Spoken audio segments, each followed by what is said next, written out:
Are you thinking about applying to business school but wondering what a good GMAT score is? Well, look no further, because in this video we're going to break down everything you need to know about the GMAT, what a good score is, why it matters, and what you can do to improve your candidacy with this knowledge. Whether you're in the middle of studying or you're just starting out, this video will be sure to help you get through it all. So let's get into it. So I'm going to structure the video as follows. Firstly, I'm going to give you the answer direct. Secondly, I'm going to give you an overview of the GMAT. Thirdly, I'm going to talk about the importance of a good GMAT score. Fourthly, I'm going to go into detail on what a good GMAT score is. Fifth, I'm going to go into some of the factors that actually may influence the general rule I set out for what a good GMAT score is. And lastly, we're going to finish up.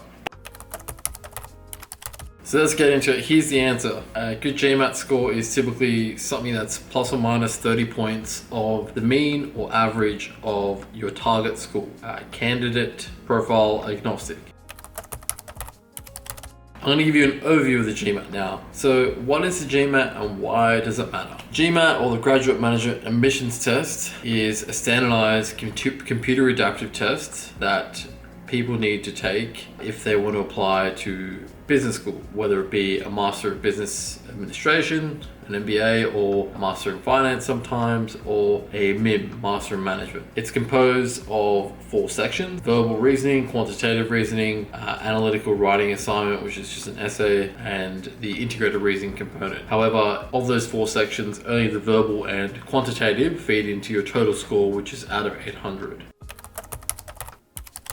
So what's the role of the GMAT in business school admission process? Well, it's one of the many factors that the business schools look at when they want to get evidence of past academic performance. So it's a standardized way to assess every applicant. It equalizes different pedigrees of schooling, different schooling standards in countries, and basically gives them a metric by which they can assess everyone. However, just note that it's only one factor in your overall profile, okay? So you could have an 800 GMAT and then be completely unemployed and you're not going to get it. And you have to come to the table, the business school table, with the overall package to get in, particularly for the top schools. So what's the importance of a good GMAT score? Let's get into why you want a good or high GMAT. And there's really 3 reasons, okay? Firstly, as I've mentioned, it can help you stand out amongst other applicants and increase your chances of being accepted or interviewed, at least. Second, it dramatically increases your opportunity to receive funding, particularly academic merit scholarships.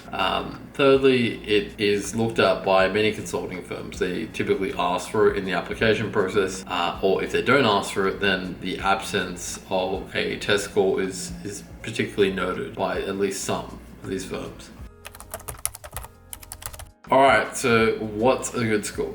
Here's the golden rule. A good score is a GMAT score that is plus or minus 30 points of the average GMAT of the school that you're applying for. So if we take, for example, INSEAD, it had a average GMAT of 720 in the incoming class for 2021. So a good GMAT would be anywhere from 690 to 750. Anything above that would be spectacular. Anything below that would be not so good. But this is weighed up in the overall big picture, okay? So notwithstanding any other factor in your profile, a good GMAT is plus or minus 30 points within your target school's mean or average. That's the first layer we look at. The next thing to examine on the level below is, and this is more of a rule, a good GMAT is one in which your quant and verbal are top 10 to 20 percentile. So that means you're scoring a V40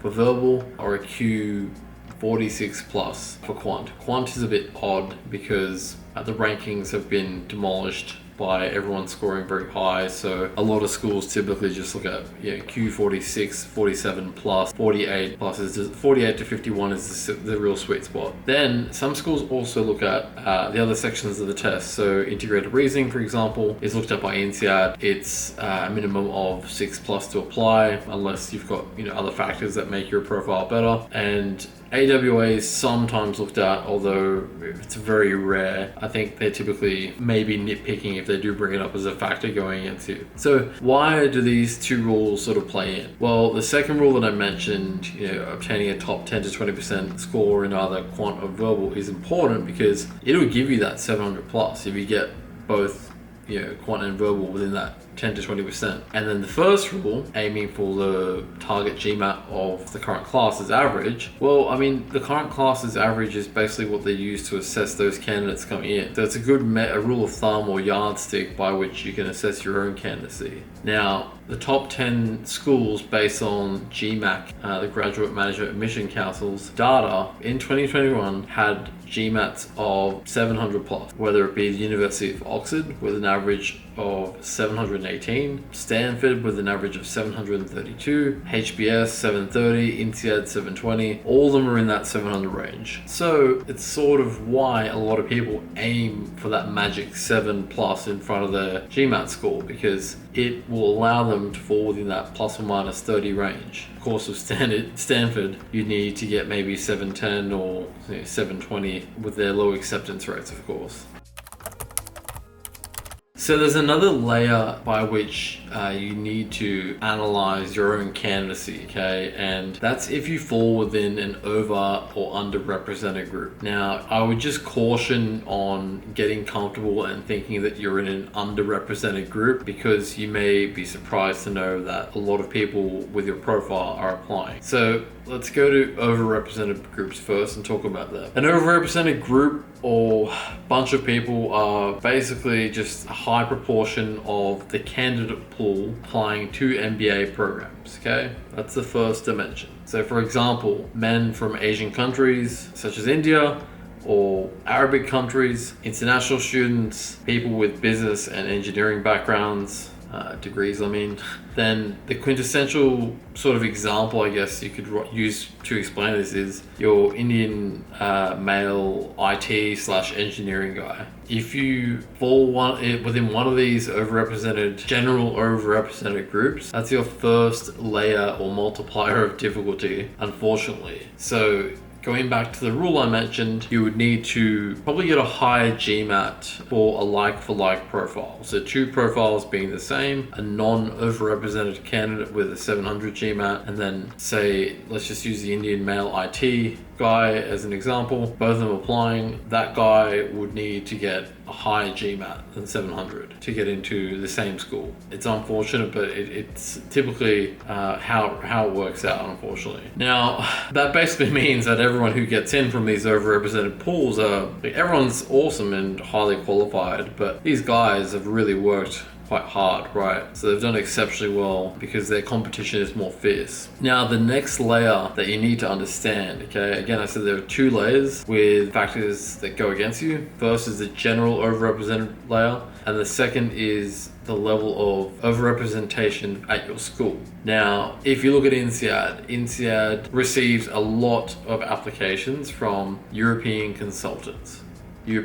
consultants, but they need to maintain diversity in their cohorts. So, and I believe the general rule is that they don't take any more than 10% of one nationality into their cohort, which means that if you're in an overrepresented pool, you're fighting for those same spots as you are with more people who are applying to that specific school. And it's the same with, say, white males applying to US MBA programs, so forth. You need to figure out what applicants typically apply to your target schools and see whether you tick any of those buckets, okay? You might tick both, but it really just means you just have to get one set of higher scores, basically. Guys, I completely forgot to talk about underrepresented group. Now, if you are in an underrepresented group, it may mean that you can probably aim for within the negative 30 point of the average GMAT for your target school.